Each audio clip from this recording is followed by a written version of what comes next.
Hey everybody, back here at the Bob and Kristen job. I haven't been here for a little while, sorry, we've been kind of busy, but we are at the completion of our rough end stage now. We've had our inspections, and it's a little quiet here today. We had our inspection passed with flying colors, so tomorrow drywall starts, so a good day to get over here and kind of show you all the stuff behind the scenes here before we start covering it up with drywall.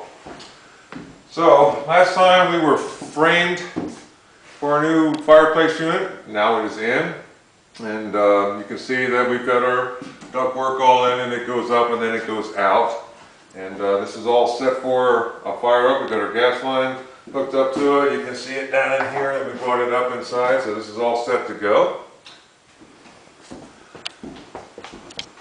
Now in this area, if you'll recall, the last time we had our ductwork was just sort of hanging down here and we were trying to figure out what to do with it. Well, we did. We brought it above the floor upstairs and we ended up here. So this is going to be our supply air for this area. And we've also got our can lights in.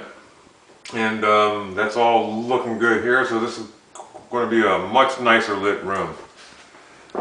Now to our main area here for our dining.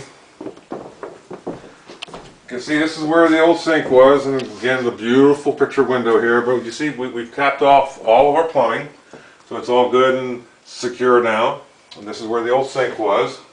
Now if we look at this ABS pipe, and it's all up here and it feeds the upstairs. That was that old ABS pipe that they recalled and had a problem with back in the 80s where it was just crumbling. So we found that and advised the homeowner that really needed to be changed out. So we've changed all of this out so he'll never have to worry about that again. So over here where the old refrigerator was, again, we capped off those lines. They're good and secure. That will never leak. And if we look here too, one thing that we do, if you look here, this is called a nail plate. And what that does is prevent nails or screws from going into the stud and penetrating this pipe, because this is where the guys will go to hang the sheetrock, obviously, and they're going to nail to the stud. So any place a pipe passes through the stud, we have to put what's called a nail plate there, so screws or nails won't go into it. Now over to the new kitchen area, and again you'll see we've got a lot of protection on the floor. We've still got the existing tile on this floor, and we wanted to protect that, and it's protected, it's completely covered. And over here, the new sink location, we've got the new supplies, the hot and cold, we've got our drain.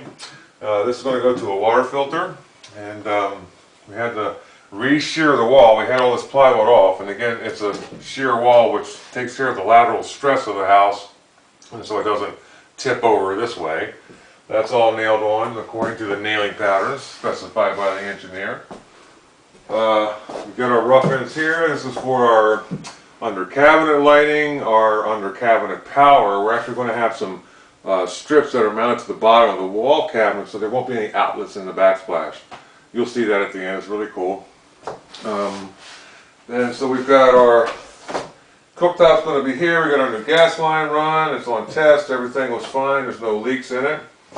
And so that's about it. We've kind of caught up here. Also, oh, forgot this. At the end, there's going to be a flat screen TV here, and they're going to be able to sit at the island and do all that. So we brought in our cable, we brought in our power, and all the components are going to be in a cabinet inside of here up in the top, and it's all going to tie in with all infrared remote controls, and it's going to be very cool. So that's pretty much it for this week, and those of you who watch this thing, if you get a chance, drop me a line sometime. I'd like to hear how we're doing with this. If you enjoy this thing, do I explain enough about what we see here? Do I talk too much? So just give me a quick email at mike@ourdreambuilder.com and let me know how we're doing and what you'd like to see. All right, we'll see you next week.